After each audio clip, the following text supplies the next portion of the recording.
volunteer interviewer for the Atlanta History Center in Atlanta, Georgia.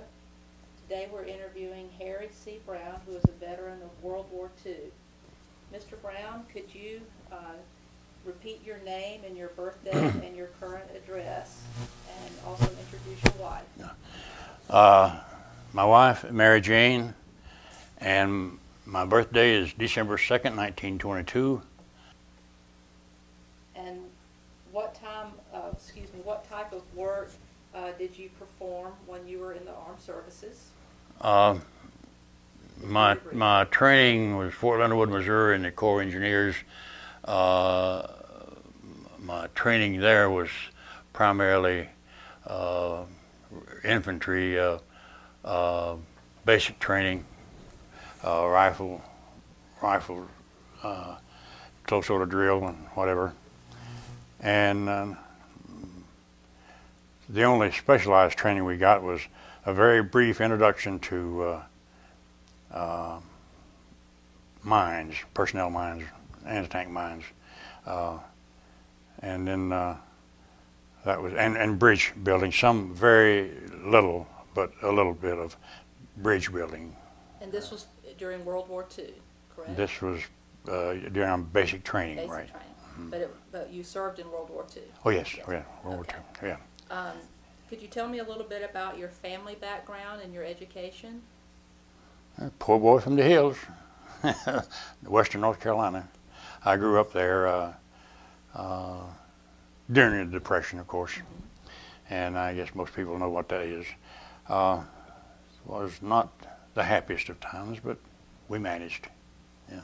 Was your family farmers or?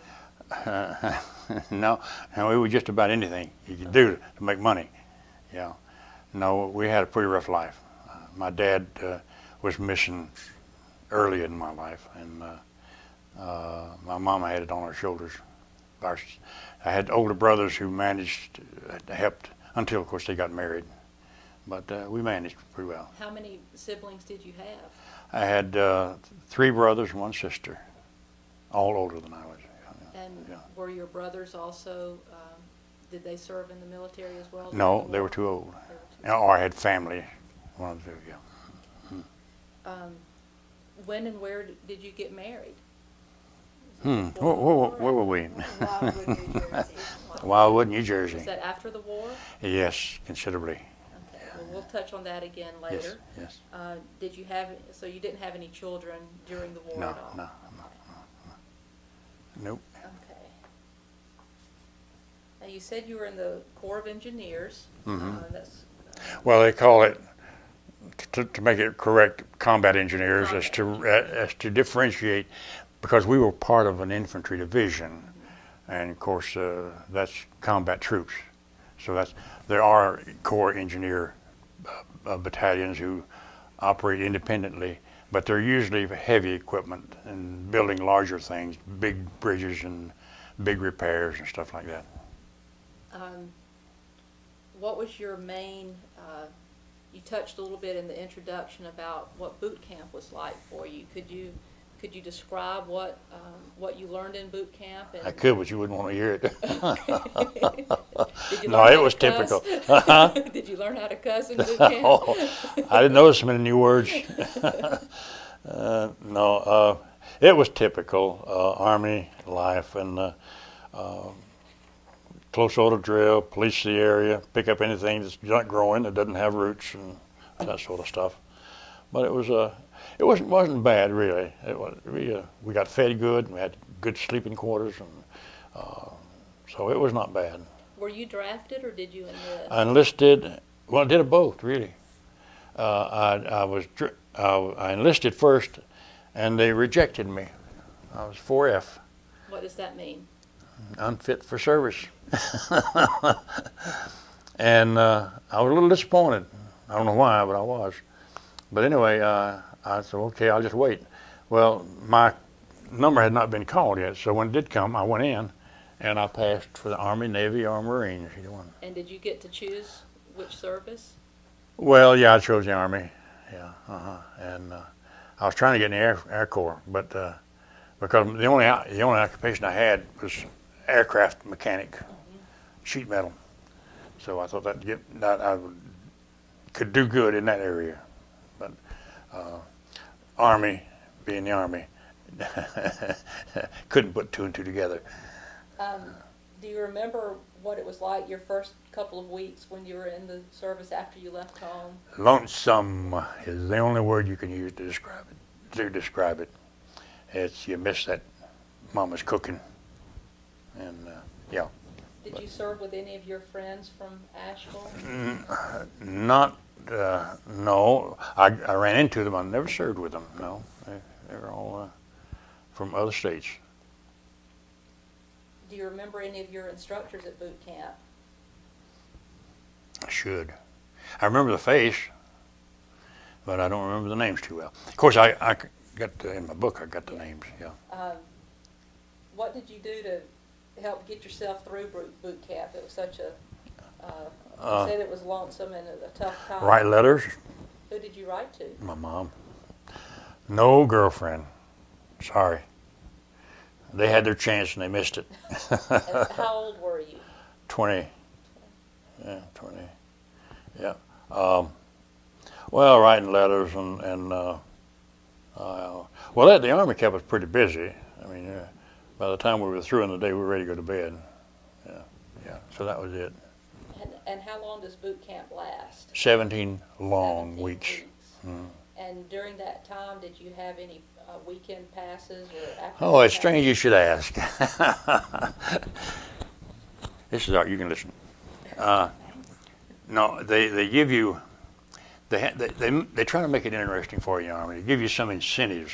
You know, a weekend pass is a big incentive. That's saved for special things. In this case, it was a weekend pass to Jefferson City for the person whose score was the highest on the rifle range, because they had a special emphasis on rifle marksmanship. They even give medals for it. In fact, they give two classes, marksman and expert, and so I spent a lot of time on that, and because I wanted that pass. Did you get it? Yes. Good for you. 367 guys, and I was one of the 10 that got the pass. And what did you do? You remember that? I was high score on the rifle range. No, what did you do on the pass? Oh, well, now wait a minute. You didn't say this. I'm sorry. Well, I got drunk, if you want to know it, and short and sweet. First time in my life I ever drank anything, and I was ready for it. And, but I didn't get wild or anything. Didn't go off getting in trouble or anything. I just managed to get from one parking meter to the next, back to the house where I went to bed. What was a typical day in boot camp like after you'd been there, say, 5 or 6 weeks? Do you remember? I remember up at 5:30, 30 minutes of calisthenics, breakfast, and then you get back to barracks, you fall out with your pack, and usually it was some sort of close order drill or policing the area, whatever, or obstacle course, some calisthenics, they mix it up, just to keep us moving, just keep us active. And there's nothing in the way of entertainment and stuff like that. No, it was pretty. This is Missouri, and the country out there is not exactly the most scenic or inviting. Dry, hot. It got hot. This was in the summertime. So that was about it. And you said you left Missouri and went to a temporary camp in Ohio. Camp Shanks, Ohio, I believe it was. Well, it was near Youngstown, Ohio. I remember that. And we were just there long enough to be split up and put on board ship. You know, that was where you would break off and go with the group. They usually put a bunch of engineers on board, a bunch of infantry, a bunch of whatever, you know, and ship them over like that, like cargo, which it was. And it was in the middle of, it was in January. It's not the best time to take a trip across the North Atlantic. I don't recommend it. Well, tell us a little bit more about that trip. You said you sailed. I don't from remember Boston. much. You don't remember much. You won't. Did Well, you you get wouldn't. seasick? You wouldn't. My diet for the 11 days that it took was Hershey candy bars. That was it. I tried. I'd get in a chow line, and I'd get within smelling distance of the kitchen, and that's as far as I'd get. The whole time. The whole time. 11 days. The whole time. Now you wonder why I kissed the ground when I got over there? That's why. No. Okay, you went from Boston, and where did your ship land in Europe? Liverpool. In England. In England. And what did you do in England, and how long were you there? I moved two locations in England. One was, the first camp we got to was a former English officers training center, and it was really nice. I mean, I hit it lucky. We each, the four of us, to a house. There were actually detached buildings, brick houses, with bedrooms, bath, and a fireplace. They burned coke. They didn't burn coal. They burned coke, and to each four guys. And then we had a nice campus. Of course, it had a big fence around it, but didn't do much good. We had all the training equipment we needed there, obstacle courses. But we were there maybe, I don't remember how long. It's 3 or 4 months or so. Long enough for me to gain about 15 pounds. And that was something rare, because I never gained weight before. But they treated us good, fed us good, worked us hard, and I enjoyed it. I really How was did. your training in England different than it was in boot camp and in the temporary camp?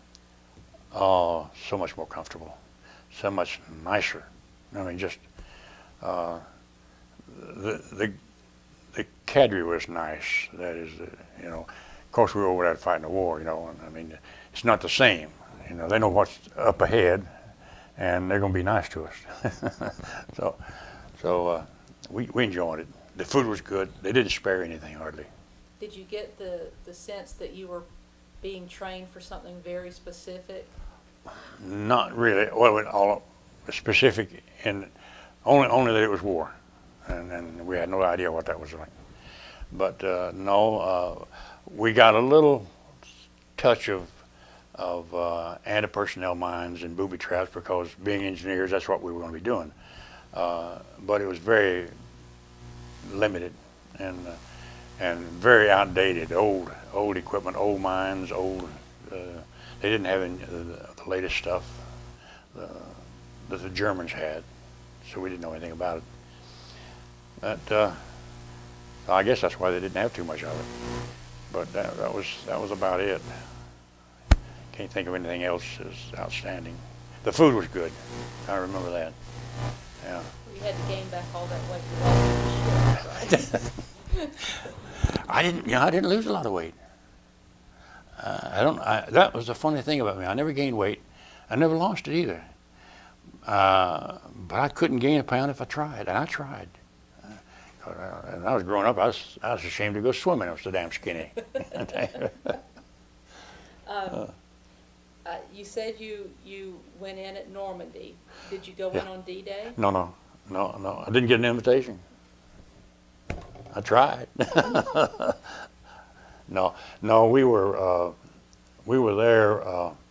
I was in a kind of a funny outfit I've never heard of before or since. It's called a replacement depot. It got a bad name during World War II, and it earned it. they were places where you were send unassigned troops to be picked out and transferred to an assigned group for whatever they needed, engineers, infantry, medics, or whatever. And so this was a kind of hastily organized replacement depot cadre group, supposed to be the nucleus of the organization. And we got on board ship and got over there, and our job was to get the guys from the beach up to their unit in the front line as soon as possible. They anticipated heavy casualties, and we were going to need replacements fast. And so we had to be there early, and so we got there. I think it's a couple of days after D-Day. The mess was still, a lot of the mess was still there. The bodies were gone. I don't know where they did with them. I don't know. All the bodies on Omaha Beach were gone, and I really don't know what they would. Somebody told me that they got bulldozers out there and dug ditches in the sand and covered them up temporarily. Now, so you went in maybe around June 8th or so. Around the 7th, 8th, or 9th, something like that. Had you heard anything about what it was like on June the 6th for those troops? No, we haven't, and not even an inkling. They really kept us from knowing too much. What did they tell you before you went over there? I mean, as you God bless you and good luck. That's it. So, no, we didn't know too much, but I guess it's just as well we didn't.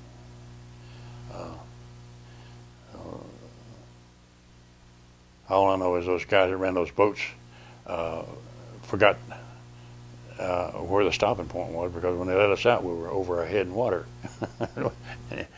Were you in a Higgins boat? Those are, yeah, I guess dropped the lead in front. You know, yeah. Well, on a regular boat, I had a ball coming across the channel. I got on board. The guy yelled out, "Is anybody from North Carolina?" I raised my hand. He was the chief mate or something. Anyway, he's a boss man. So I slept in his bunk in his cabin on the trip over. He brought me breakfast in bed. I mean, he treated me like a royalty. How about that? Yeah, that was nice. And how long was the trip from England to I remember it being overnight. That's all I remember. It might have been a little longer than that, but I know I got one night in that bed. But that's all I remember. Yeah. Now, as a combat engineer, could you tell me what your job was once you landed on the beach at Normandy? It's so simple, it's hard to tell. Your basic responsibility is to keep the Army moving. That means if there's roads tore up, you fix it. If a bridge is out, you repair it. If there's mines in the road, you get them out of the way. Whatever it takes to get the road and the way open for the troops to move. That was the main idea. Were you a jack of all trades, or did you have something that you were specialized in?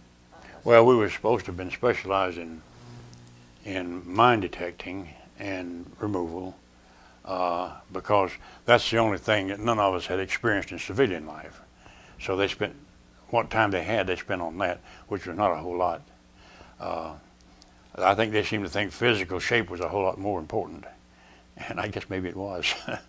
But no, it was just most of us knew how to use a pick and a shovel, which was the basic tools, and a crosscut saw, and we couldn't use, we had them, but we couldn't use the what we call nowadays chainsaws, because they make too much noise. That's frowned on. They don't like too much noise. So I guess that's just keeping the roads open, and a lot of mud, and a lot of gravel, rocks and stuff. We had engineered groups of engineers who ran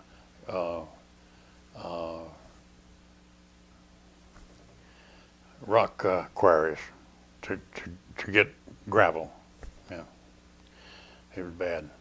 Now, did you have any issues with supplies or problems getting the things you needed to do your job? You're reading my mind.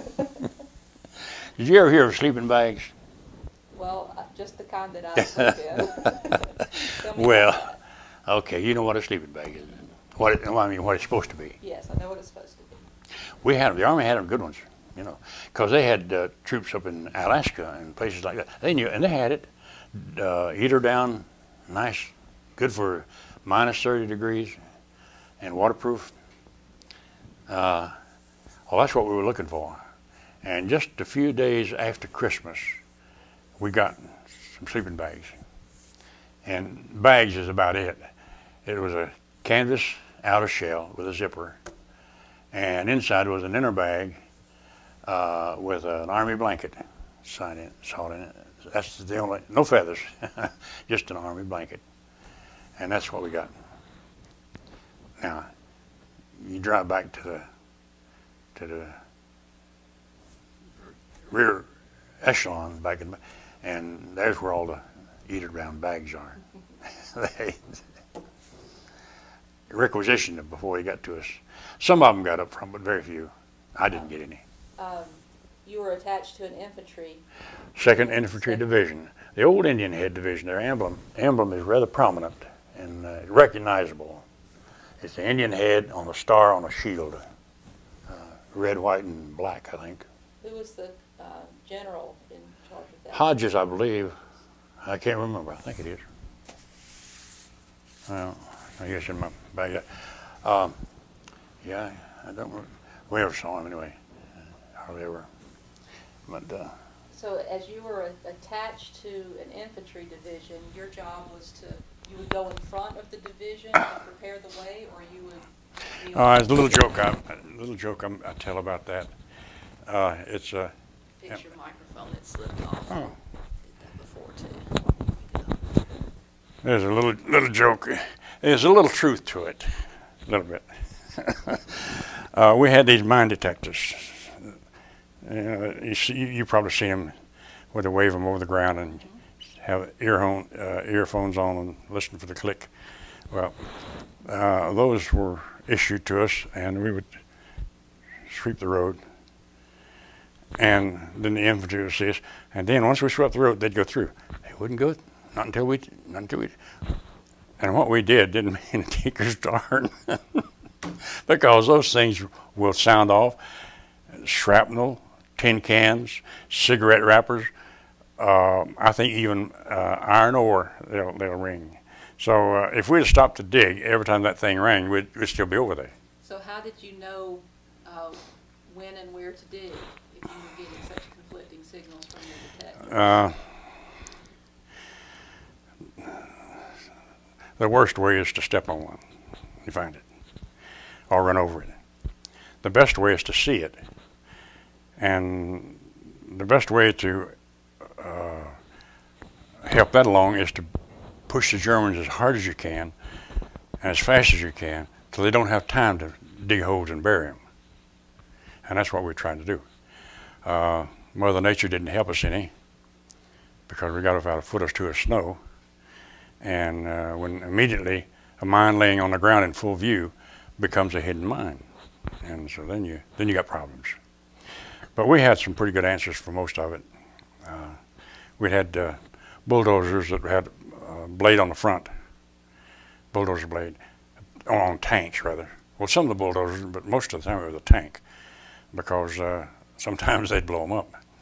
And a guy on a bulldozer would go with it.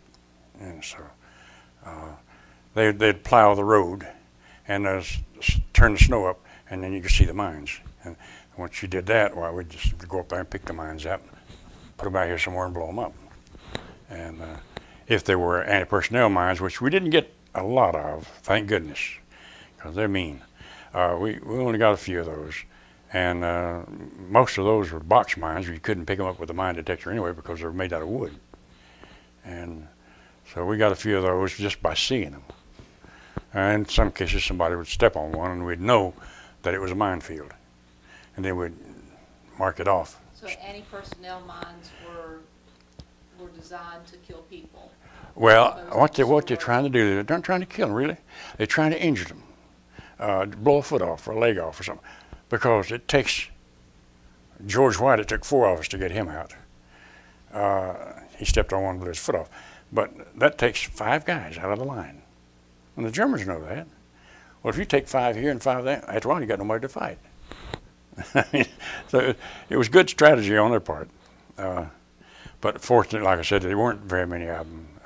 We'd hit 2 or 3 places where we found them, but that was it. You just mentioned Mr. White. He was one of my buddy. And he was injured. George White. Could you talk a little bit about that, about what it was like to see one of your friends get hurt? Well, he was up ahead. George he was a big guy. He weighed about 220, 240 pounds, big, tall, not fat, just tall and big. And we were up front because we didn't have any medics with us at the time. We didn't have any stretchers or any stuff like that. We were just up there looking for mines. And George went down this little road, and he stepped on one. There's a little, we call them snuff box mines, and took his foot off. And we went in there to bring him out, and we didn't have any stretcher, so we took a door off of one of the buildings and made a stretcher out of it. Well, a door don't have any handles on it. It's got 4 corners. So that takes 4 of us to bring him out of there. We're walking in, and it's snow covered. Walking in, you just walk in that guy's tracks up ahead.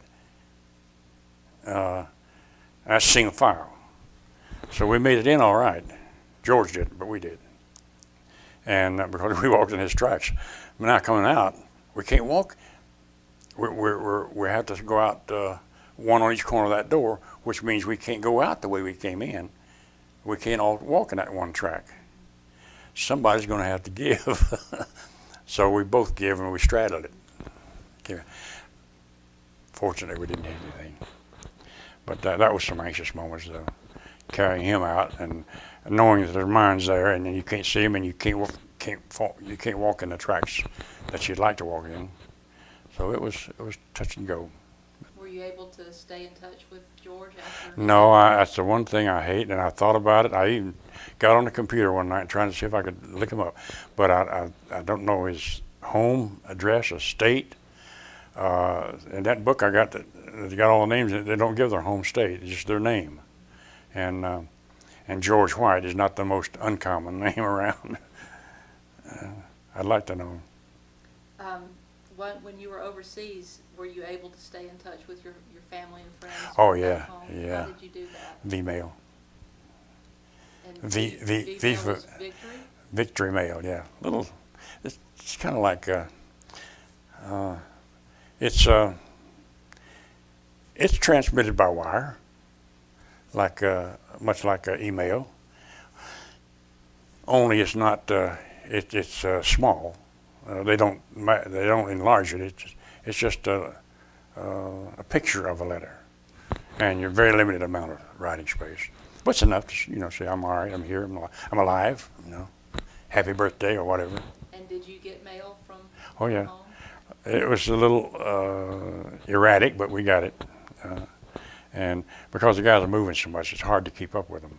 And when the mail comes in to a P.O. box, that P.O. box, Lord knows, it might serve half the army, and this got it all over the world.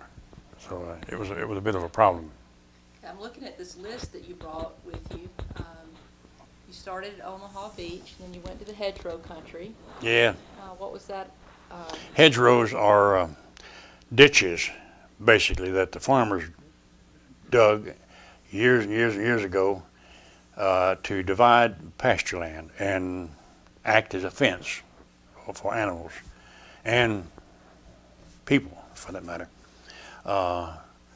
Same as a regular fence would here. And they started digging them many, many years ago and never quit. Every year they dig them out, clean them out, dig them out, clean them out. Well, of course they get deeper, deeper, deeper. And trees grow up with a pile of dirt, and trees grow out of it, bushes and trees. So it gets a bunch of roots embedded in in that mound.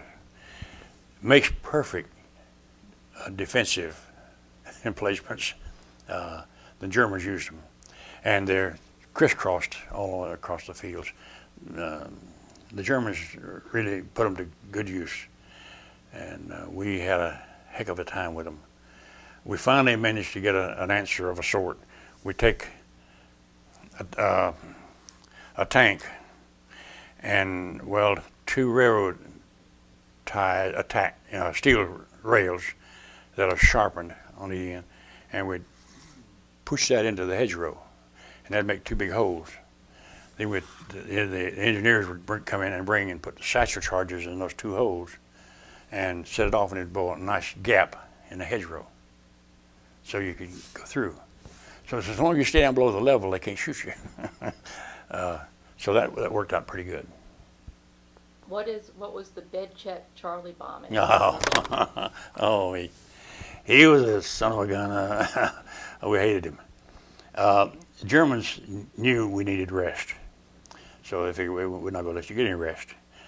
And so they would come over at night and buzz low over the area just to keep us awake. I mean, we're not going to go to sleep with that guy buzzing, because he drops little bombs every now and then. So keep us awake. And he'd always come over right about bedtime.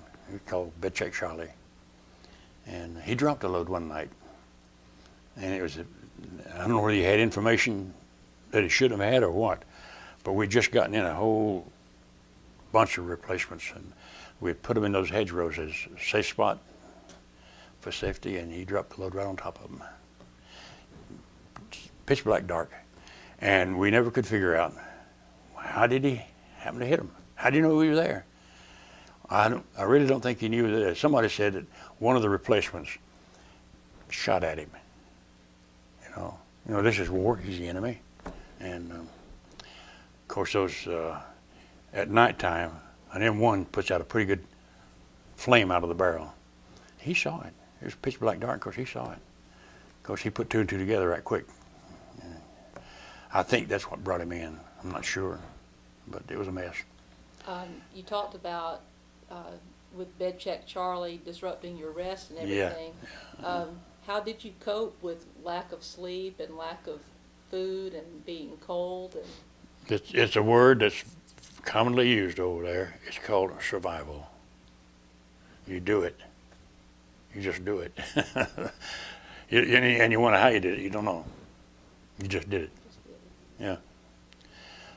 And, well, what was your introduction to Calvados? Oh, yeah.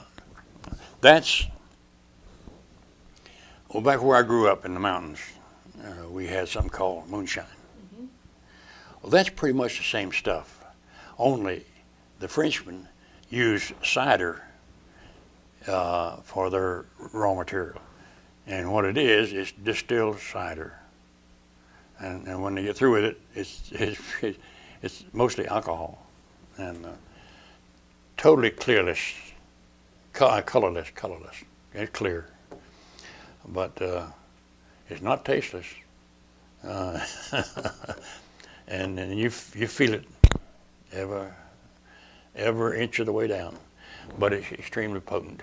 I mean, you know, the people would stand out on the road and offer us drinks as we went by, the natives thing. And that's how I got introduced to it. But a little bit goes a long ways. I can imagine. It is practical stuff, though. It was super in cigarette lighters. It worked fine. No, I kidding, it did. Well, how about that? Yeah. Well, it sounds like that you and your friends had to improvise and sort of be inventive and creative about getting along over there. You know, not only in your work, but in, helping yourself survive. We were all pretty much the same boat. It's the first time we'd been there, so we'd never been in a war before, so it was brand new.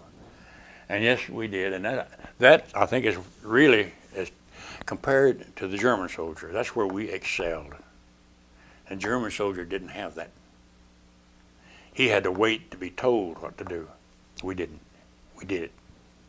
And that I think was what made the difference in the outcome. Tell me a little bit about your commanding officers, ones you worked with immediately, or directly. I'd almost forgotten them.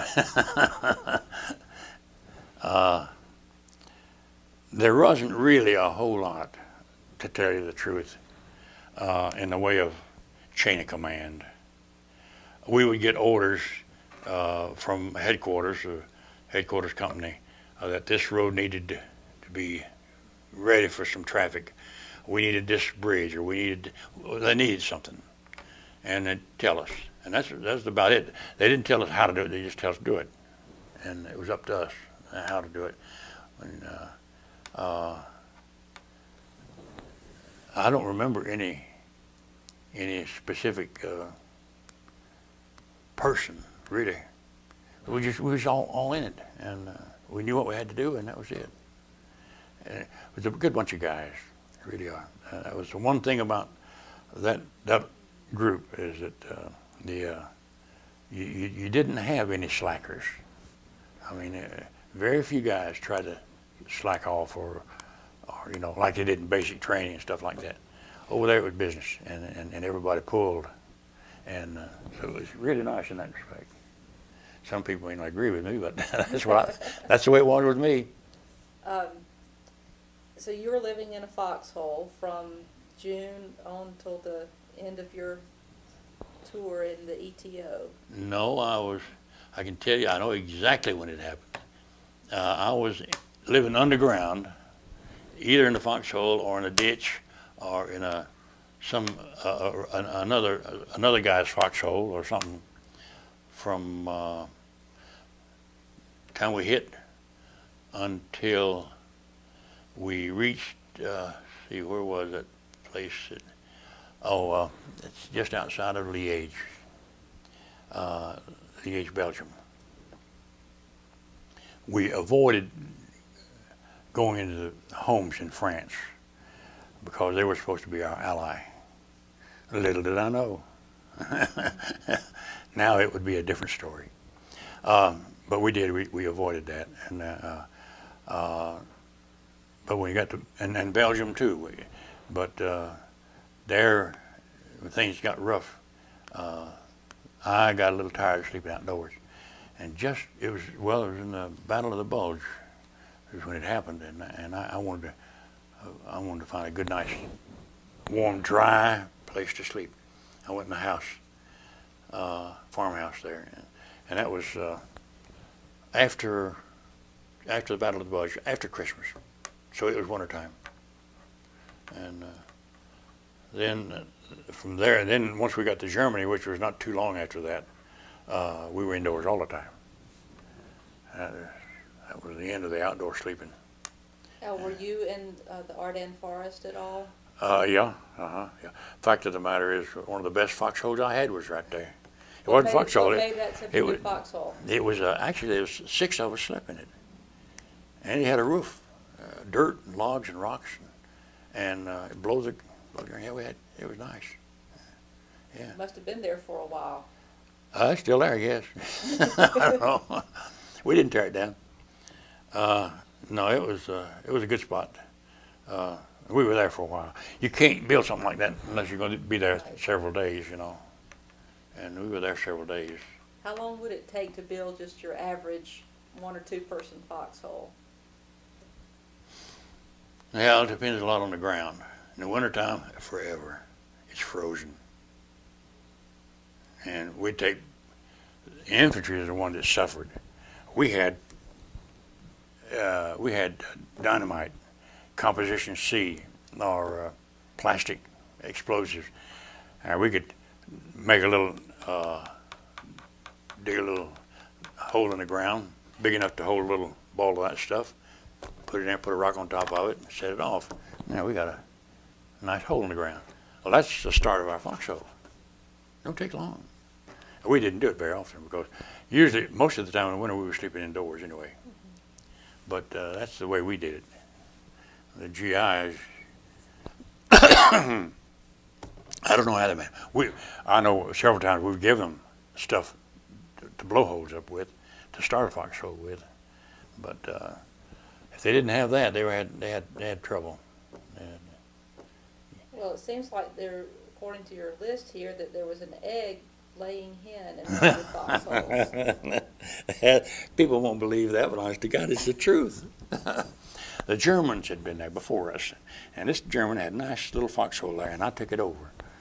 He had lined it with straw, nice straw, and it wasn't really below the ground. It was a little bit below the ground, and it looked like a grave outside, just a mound of rocks. But that hen made a nest in the upper end of that foxhole in that straw, and laid me an egg every day. And did you eat those eggs? I ate those eggs. I ate 12. Were you able to cook them? Well, now there's where where I show.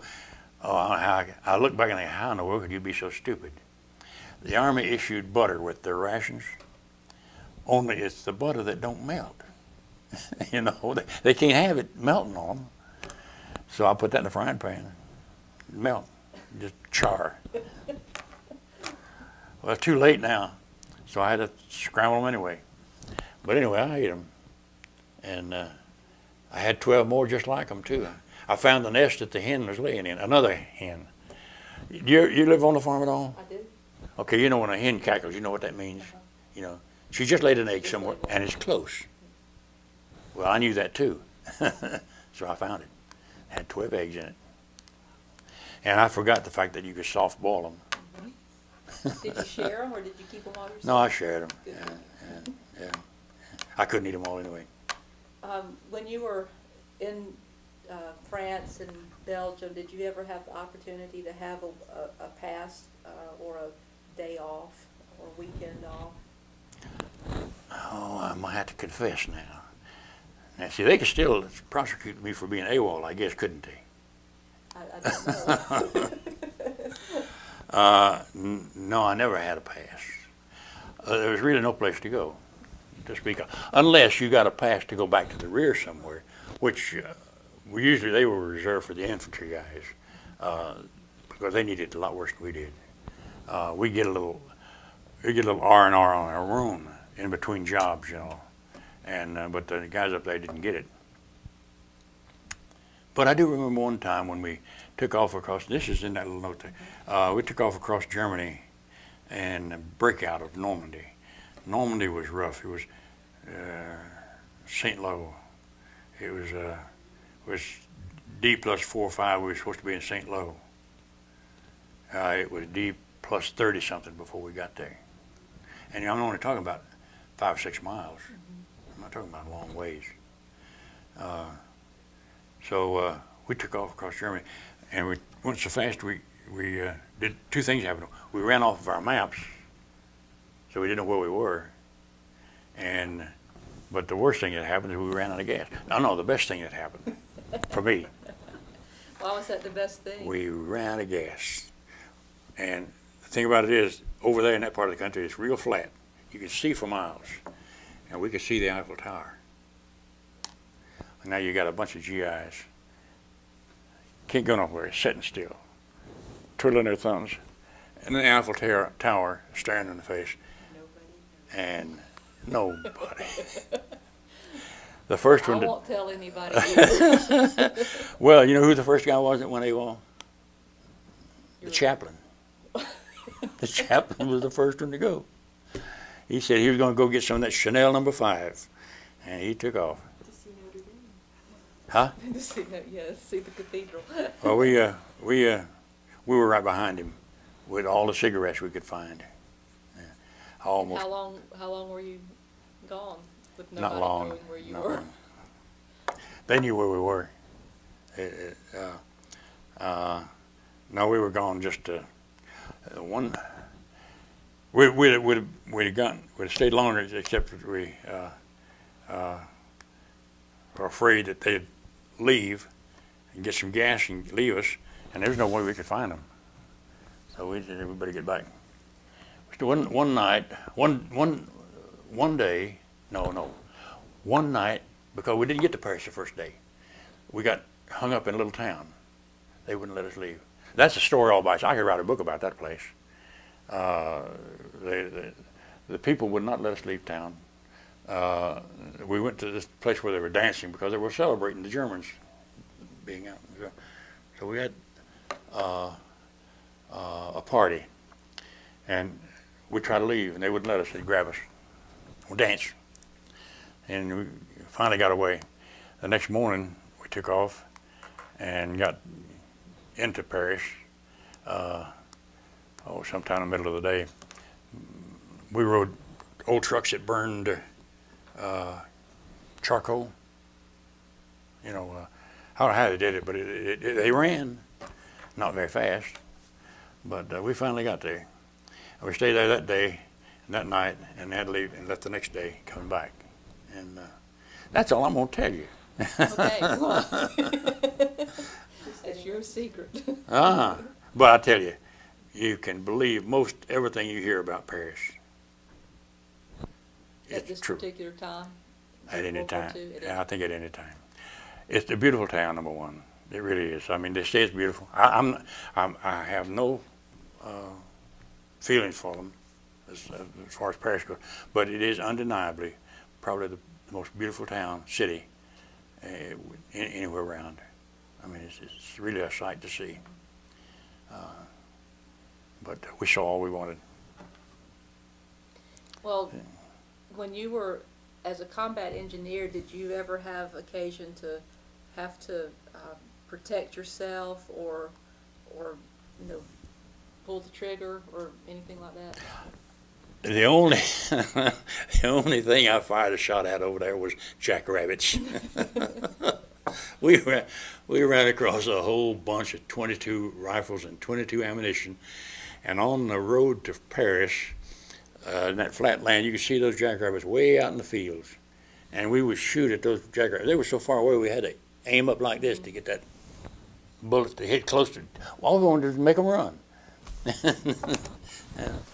That was the only time I fired at any living creature, jackrabbits. But no, fortunately for us, we didn't have the need for that, and which I'm very thankful. Fact of the matter is, we didn't have anything to. Well, there's another story about shooting. Outside of Liège, they assigned us a 50 caliber machine gun. This is when I was with that replacement depot outfit before I went into the engineers, and they picked me and a couple other guys to handle that 50 caliber machine gun. Well, none of us had ever touched one. Well, they said, well, you learn. Well, nobody will learn. Who's going to tell us? Well, okay, you take it apart, put it back together again. Well, we did. We took it apart, put it back together. We did it twice in a row without making a mistake. Okay, we got it. You were trained. Now we don't know whether to shoot or not. Yeah. So we figure we have to try it out. So these buzz bombs are coming over. Well, what are you going to shoot at? Well, how about them things? They're the enemy. Mm-hmm. But we didn't think too clearly because when you shoot one, if you hit it, what's happen? What happens when you shoot an airplane and hit it? Well, it falls. It falls. Where'd you go to? Probably right where it was shot. Right where you are. So we made a mistake and shot one and hit it. But fortunately for us, we hit the gas, we hit the fuel, the explosive charge, and it didn't blow up, it just started burning. And it took off like a balloon does when you turn it loose. And by the time it hit the ground, it was dead. It didn't, no big bang. So we didn't have any. I want to jump forward just a little bit because we're running out of time. Oh, it does go, don't it? I warned you. What was it like on VE Day for you and Party all night. Where were you? In Rokosseni, Czechoslovakia. That's near Pilsen. Yes, it was a good party. And we stayed up all night, almost all night. And we had to carry a couple of Russians, well, one, we only had to carry one. Russians met us there. I had to carry him back to camp because he got unruly. He was dancing with a little gal that the GI was dancing with, and he wanted the rest of the dancers. The GI let him dance with her, but he wanted to dance the rest of the dancers. you know. He's, so the GI, understandably, wasn't too happy. So they started, well, Joe Lewis would have been proud of him. He laid the perfect right-hand uppercut in that guy, and he left the floor about 6 inches and stretched out. That was it. But that's the only trouble we had with him, just that one time. You said that your last day of service was July the 12th, so that wasn't too long after VE Day. No. Well, that was VE Day. We were having a party that night when the Russian came over. That's the night I'm talking about. Okay. When we had the party, we invited the Russian. Well, he came over, and we said, you know, okay, he weren't supposed to. He was out. He's off limits. But we got him to come in. But then we had to take him back. And when you left Europe and you came home to North Carolina, what was it like for you at home when you first got back? Oh, it was dreamlike. No, it was great. Things hadn't changed that much. We were still having trouble finding sugar and butter and stuff like that, you know, and strangely enough, cigarettes. But it was not too bad. I was in Texas for a few months before I came home. I had 30 days, and in that 30-day period, BJ Day came about. So they sent me home early because they were going to reassign us to Japan for the invasion of Japan. But then BJ Day came, and of course that canceled all that, which just suited me fine. I bet it did. Did you use the GI Bill at all? Went to school on it. Yep, I sure did. And a friend of mine over in my outfit over in it happened in Czechoslovakia. He convinced me that I ought to go to school on the GI Bill when we heard about it. And he told me one night, I can remember, he said, man, you can't beat it. They pay you to go to school, and they give you $100 more. Now, where are you going to beat that? You're not going to do it. With 10 million guys getting out of the service, where are you going to find a job? They're going to be covered up with job applicants. So I did. That's a good idea. Now, I was a high school dropout. And that makes it kind of difficult if you try to go to college, especially places like North Carolina State, which is not the easiest school. I didn't know what it was all about. And that's where you went? Yeah. Yeah, I finished in the School of Engineering at NC State in 1950. But I had no idea what college was all about. I kid folks till hell I couldn't even spell the word curriculum. Now, since you, when you got back, did you become active in any veterans organizations? No, and I regret it. Did you keep in touch with any of your buddies? I met one when I was in school. He and I was in NC State together, and I met him, but he's the only one that I can really met that was in the outfit with me over there. And what was your career after the war? I took industrial engineering as a profession, and I worked in that for 5 or 6 years, and then I got into, my roommate talked me into trying sales, and I always looked down my nose at salesmen, you know. But you know, I soon found out I was all wrong, because it's a pretty damn good profession. Can be. It's a much abused and maligned and not too well known. But when you stop and think of it, when people stop buying, this whole world's going to stop running. So it was. I found it fun, and I stuck with it. And I was lucky. I got into it that I liked, and it became more of a job, not of selling, ordinary sense of the word, but helping people. I was a troubleshooter. Customers would call me and tell me, I got a problem, I need to go in and we'd work on it. And we had so much stuff to pick from, the outfit that I worked for, electrical controls and stuff. that we had an answer for just about anything you had, problem you had, and so it was a lot of fun. How do you think that your military service influenced or affected your post-war life? Ooh, that's a deep question. I guess learning to deal with adversity,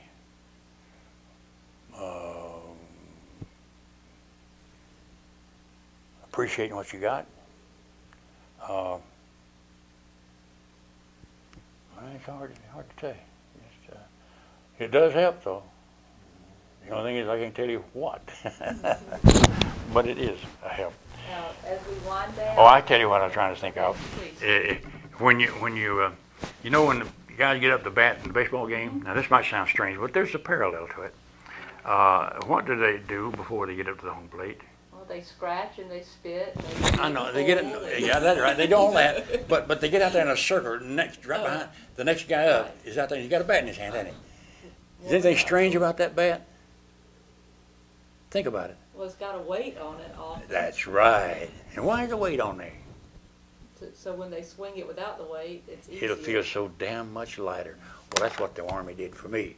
Yeah, it made adversity seem not so bad.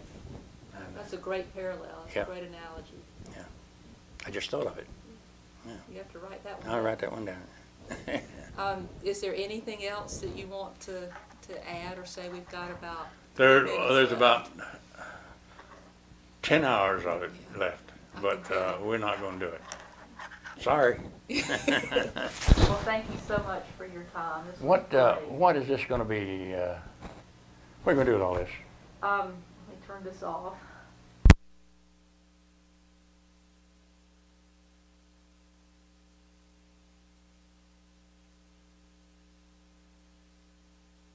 Now you're back on. You've got about 2.5 minutes. Okay, it's not going to take me but about 2. This has to do with the decision made by the powers that be in the Army to launch the attack on Omaha Beach at the time they did, and with the preparations that they had made for the attack. I can describe the attack in one word: suicide. Suicide.